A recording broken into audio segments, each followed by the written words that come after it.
महाभारत युद्ध की समाप्ति के बाद अर्जुन को वहम हो गया कि वे श्री कृष्ण के सर्वश्रेष्ठ भक्त हैं। अर्जुन सोचते कि कन्हैया ने मेरा रथ चलाया, मेरे साथ रहे, इसीलिए मैं भगवान का सर्वश्रेष्ठ भक्त हूँ। अर्जुन को क्या पता था कि वो केवल भगवान के धर्म की स्थापना का जरिया था। फिर भगवान ने उसका गर्व तोड़ने के लिए उसे एक प्रतीक्षा का गवाह बनाने के लिए अपने साथ ले गए। श्री कृष्ण और अर्जुन ने जोगियों का वेश बनाया और वन से एक शेर पकड़ा और पहुंच जाते हैं भगवान विष्णु के परम भक्त राजा मोरध्वज के द्वार पर। राजा मोरध्वज बहुत ही दानी और अवभगत वाले थे। अपने दर पे आए किसी को भी वो खाली हाथ और बिना भोज के जाने नहीं देते थे। दो साधु एक सिंह के साथ दर पर आए हैं, ये जानकर राजा नंगे पांव दौड़कर द्वार पर गए और भगवान के तेज से नतमस्तक हो आतिथ्य स्वीकार करने के लिए कहा। भगवान कृष्ण ने मोरध्वज से कहा कि हम मेजबानी तभी स्वीकार करेंगे जब राजा उनकी शर्त माने। राजा ने जोश में कहा, आप जो भी कहेंगे मैं तैयार हूँ। भगवान कृष्ण ने कहा, हम तो ब्राह्मण हैं, कुछ भी खिला देना, पर यह सिंह नरभक्षी है। तुम अगर अपने इकलौते बेटे को अपने हाथों से मारकर इसे खिला सको तो ही हम तुम्हारा आतिथ्य स्वीकार करेंगे। भगवान की शर्त सुनकर मोरध्वज के होश उड़ गए।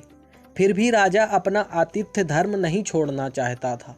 उसने भगवान से कहा, प्रभु मुझे मंजूर है, पर एक बार मैं अपनी पत्नी से पूछ लूँ।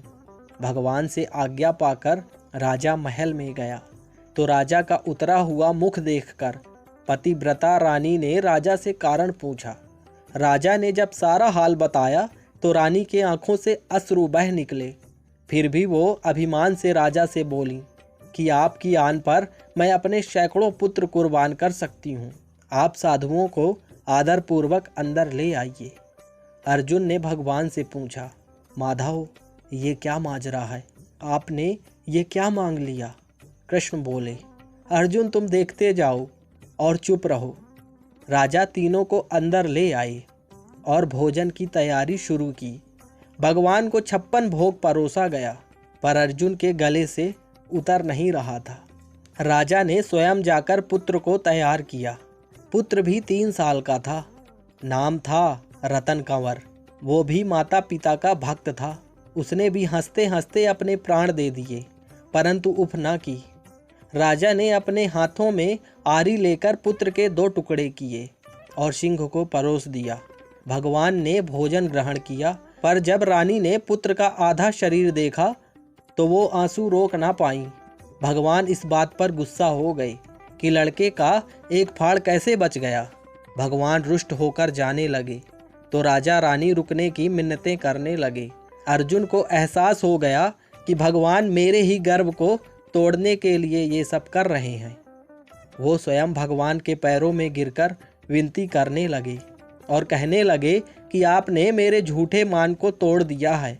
राजा रानी के बेटे को उनके ही हाथों से मरवा दिया और अब रूठ के जा रहे हो। ये उचित नहीं है प्रभु, मुझे माफ़ करो और भक्त का कल्याण करो।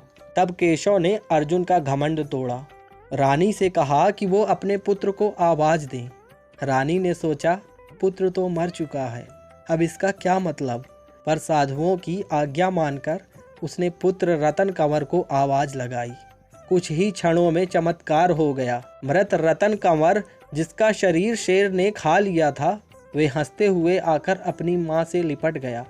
भगवान ने मोरध्वज और रानी को अपने विराट स्वरूप का दर्शन कराया। पूरे दरबार में वासुदेव कृष्ण की जय जयकार गूंजने लगी। भगवान के दर्शन पाकर अपनी भक्ति सार्थक जान मोरध्वज की आंखें भर आई और वो बुरी तरह बिलखने लगे। भगवान ने वरदान मांगने को कहा तो राजा रानी ने कहा, भगवान एक ही वर दो कि अपने भक्त की ऐसी कठोर परीक्षा कोई ना ले जैसे आपने हमारी ली है। तथास्तु कहकर भगवान ने उसको आशीर्वाद दिया और पूरे परिवार को मोक्ष दिया। जय श्री कृष्ण। यदि आपको यह स्टोरी पसंद आई है तो प्लीज़ लाइक ज़रूर करिएगा और हमारे चैनल को सब्सक्राइब भी कर लीजिएगा।